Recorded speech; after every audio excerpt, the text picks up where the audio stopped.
metode dan teknik pembelajaran TIK berbasis simulasi di sekolah dasar. Pengertian metode simulasi. Menurut Abu Ahmadi, simulasi berarti tiruan atau suatu perbuatan yang bersifat pura-pura. Simulasi dapat diartikan sebagai suatu kegiatan yang menggambarkan keadaan yang sebenarnya. Maksudnya, siswa dengan bimbingan seorang guru melakukan peran dalam simulasi tiruan untuk mencoba menggambarkan kejadian yang sebenarnya.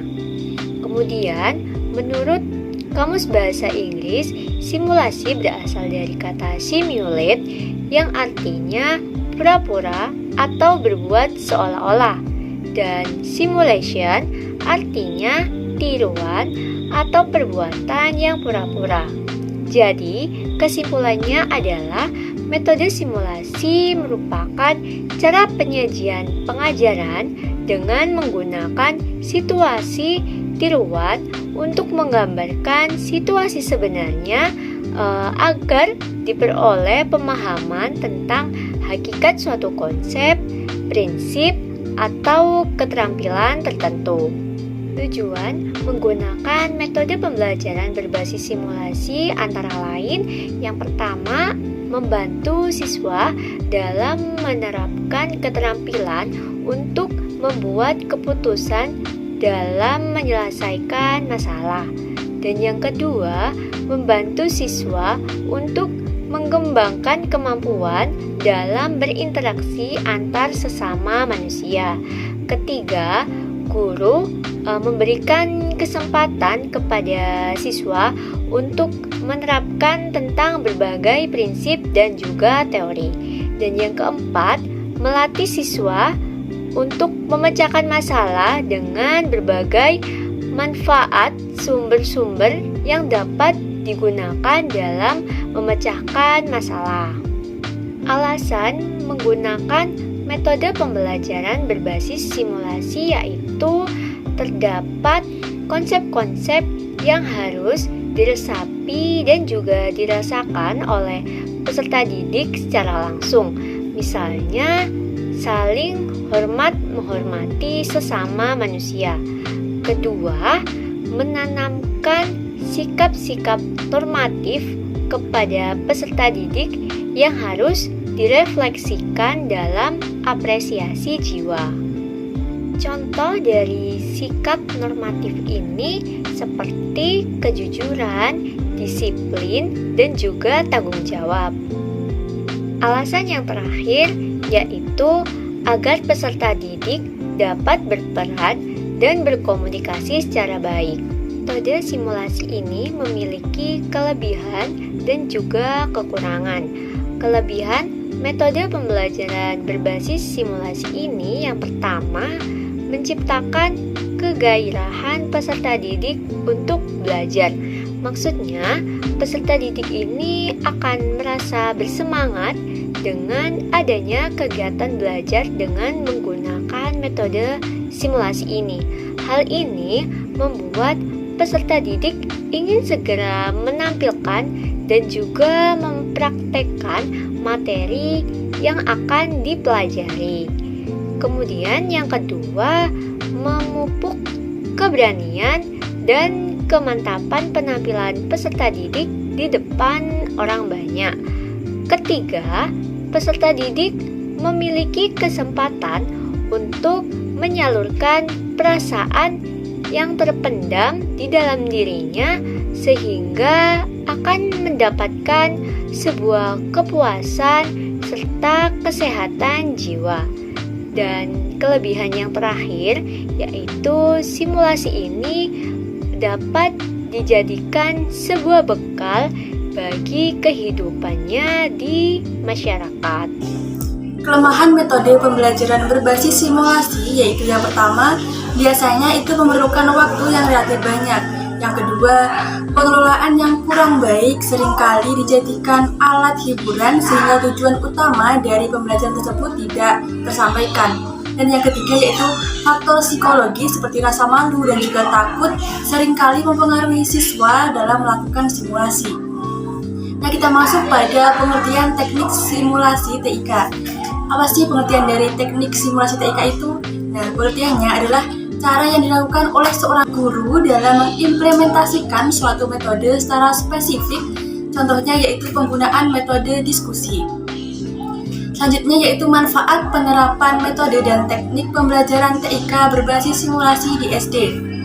Yaitu kita dapat memberikan kontribusi secara langsung kepada siswa supaya siswa dapat berpikir secara logis. Dengan artian model simulasi berbasis TIK dapat menumbuhkan kemampuan berpikir logis siswa. Hal ini dikarenakan pembelajaran simulasi berbasis TIK adalah salah satu model pembelajaran active learning yang menyenangkan, di mana pembelajaran tidak hanya tertuju pada guru yang aktif, tetapi siswa juga dituntut untuk aktif dan juga berpikir logis. Hal ini dikarenakan pembelajaran simulasi ini berbasis IT dan menghadirkan benda-benda nyata dalam praktik pembelajaran, serta dapat menghadirkan sesuatu yang tidak bisa kita hadirkan di dalam ruang kelas dalam bentuk tiruan ataupun yang sebenarnya, yang bisa membantu siswa dalam menemukan kemampuan berpikir kritis dan juga berpikir logis. Baik, pada kesempatan kali ini saya akan menjelaskan mengenai tahapan pembelajaran TIK berbasis simulasi.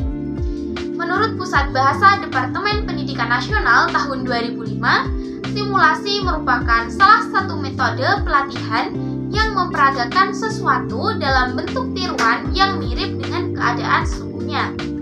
Nah, dalam pembelajaran TIK berbasis simulasi, guru dapat melaksanakan proses pembelajaran TIK dengan melatih siswa mempraktikkan sesuatu sehingga siswa dapat memahami konsep atau materi yang sedang dipelajari dan juga menerapkannya di kehidupan sehari-hari.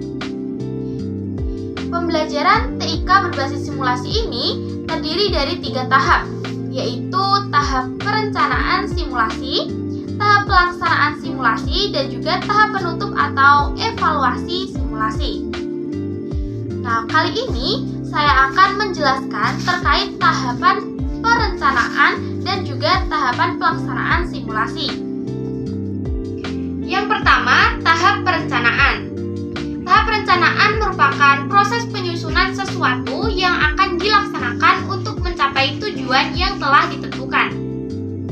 Tahapan perencanaan ini dapat membantu guru untuk mempersiapkan dan menentukan tindakan apa yang akan dilakukan saat proses pembelajaran berlangsung agar kegiatan belajar mengajar dapat berjalan secara efektif.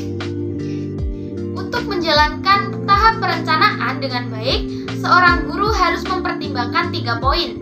Yang pertama, guru menetapkan tujuan yang hendak dicapai dalam pembelajaran TIK berbasis simulasi. Nah, sebelum melaksanakan proses pembelajaran, seorang guru harus menentukan terlebih dahulu tujuan dari dilakukannya pembelajaran TIK berbasis simulasi. Yang kedua, guru harus menyiapkan bahan materi yang akan disajikan dalam pembelajaran TIK berbasis simulasi. Nah, dalam hal ini, guru harus mempersiapkan dan juga memahami atau menguasai bahan materi yang akan diajarkan kepada siswanya. Nah, yang terakhir, guru harus menyiapkan alat atau media yang akan digunakan dalam proses pembelajaran, seperti komputer, LCD proyektor, internet, dan lain sebagainya. Nah, yang kedua ada tahap pelaksanaan simulasi. Tahap pelaksanaan simulasi merupakan tahap implementasi atau tahap penerapan atas desain perencanaan yang telah dibuat oleh guru.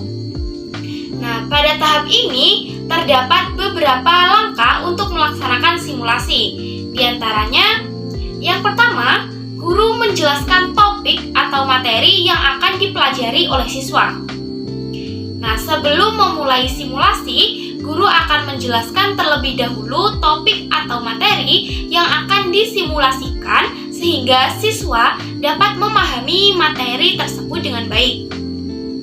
Yang kedua, guru membagi siswa menjadi beberapa kelompok.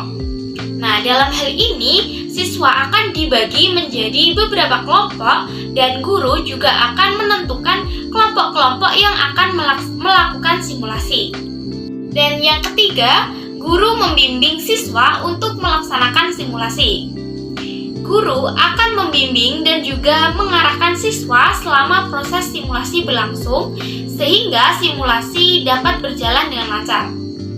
Dan yang terakhir ada siswa didorong untuk berpikir dalam menyelesaikan masalah yang sedang disimulasikan. Dalam hal ini, siswa akan berdiskusi dengan kelompoknya untuk menyelesaikan masalah yang disimulasikan. Sekian penjelasan dari saya, untuk selanjutnya akan dilanjutkan oleh rekan saya. Assalamualaikum warahmatullahi wabarakatuh. Perkenalkan, nama saya Ajeng Katita Valentina, salah dari kelompok 3 TIPSD. Saya di sini akan melanjutkan penjelasan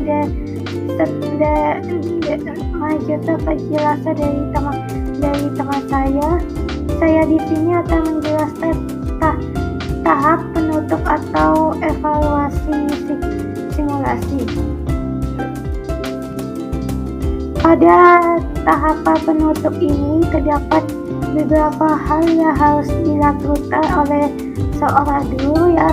Yang pertama itu melakukan diskusi baik tentang jalannya simulasi atau materi yang disimulasikan.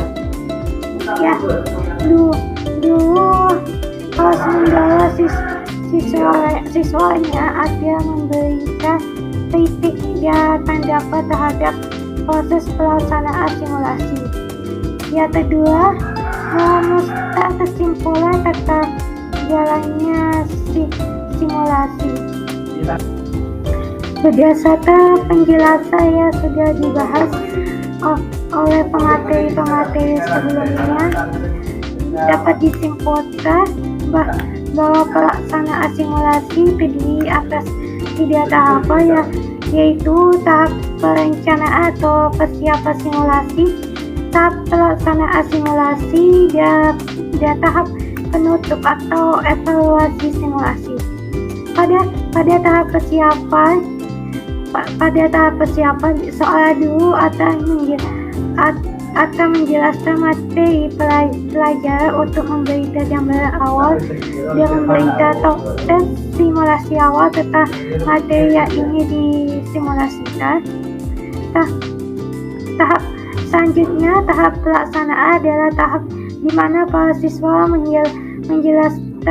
menjalankan simulasi seperti halnya yang terjadi di dunia nyata.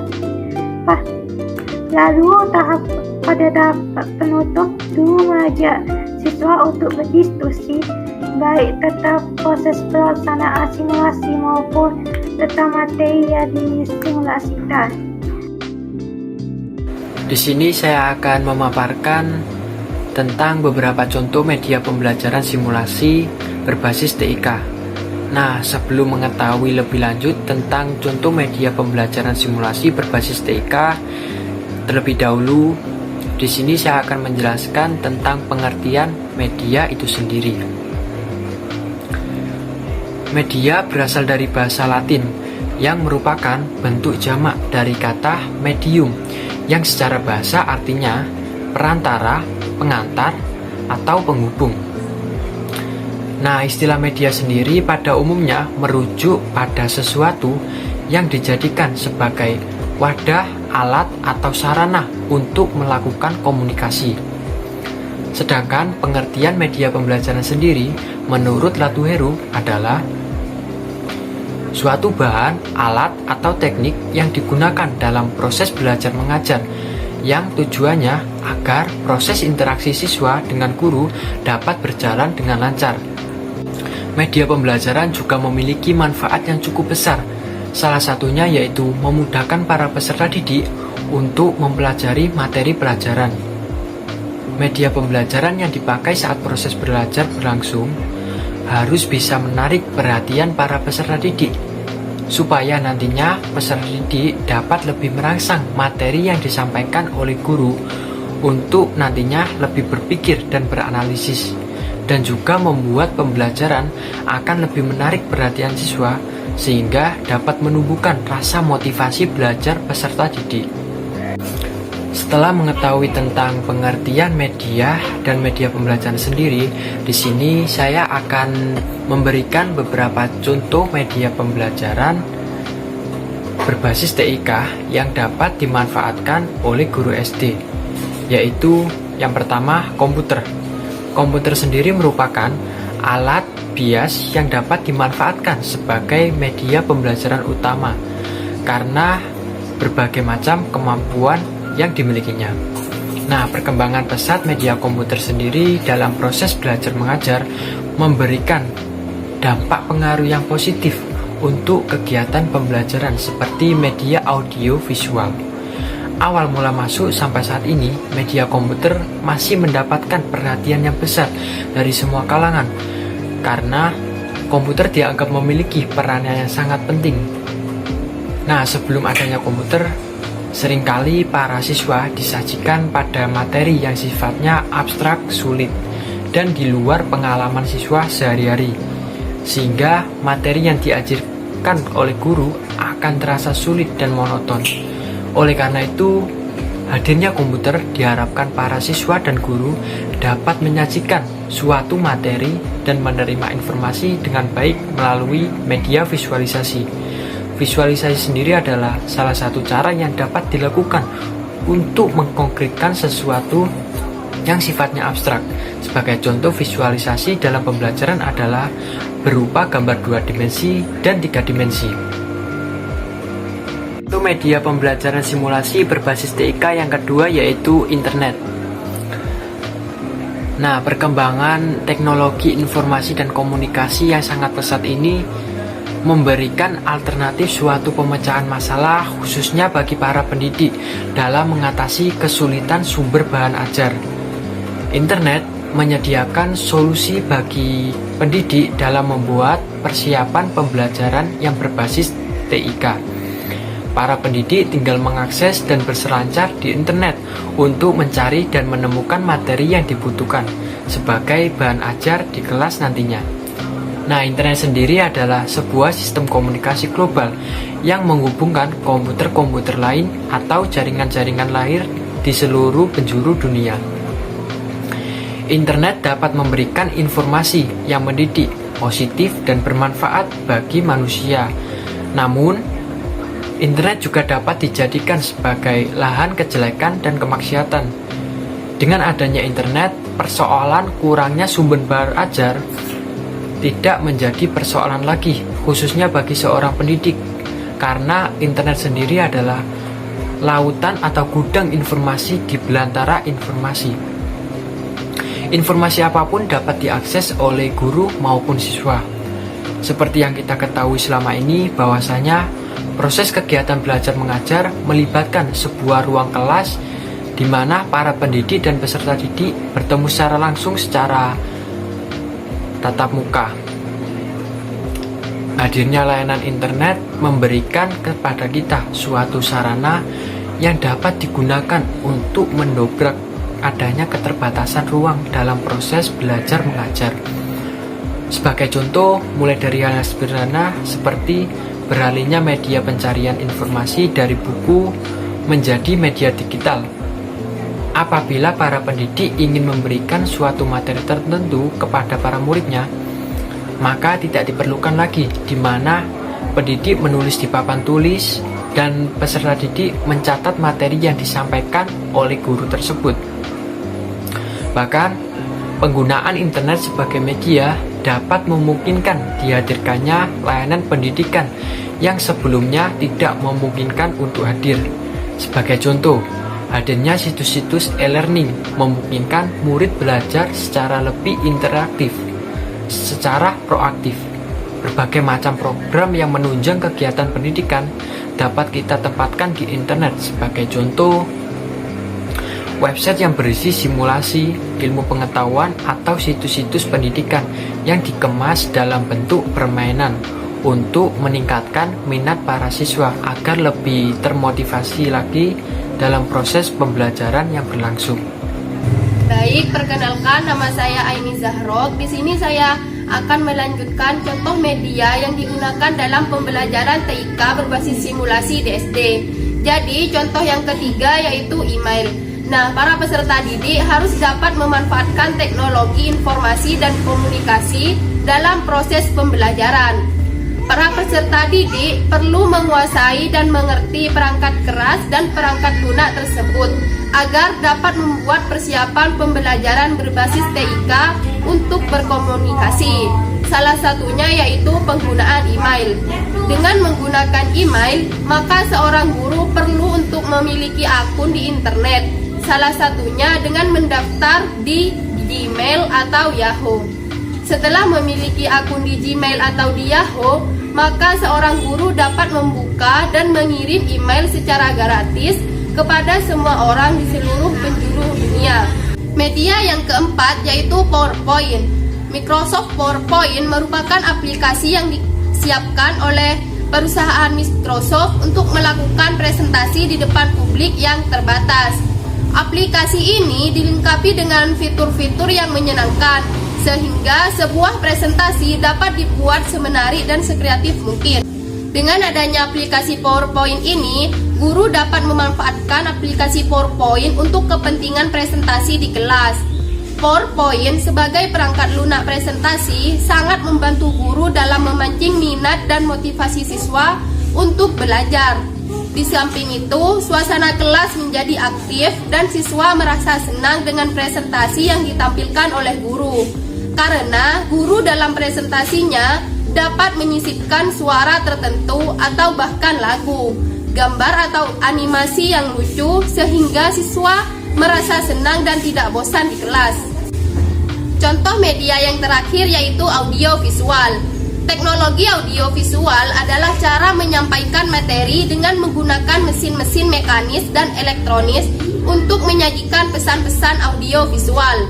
Penyajian pengajaran secara audio visual ini menggunakan perangkat keras selama proses pembelajaran, seperti mesin proyektor, film, tape recorder, proyektor visual yang lebar.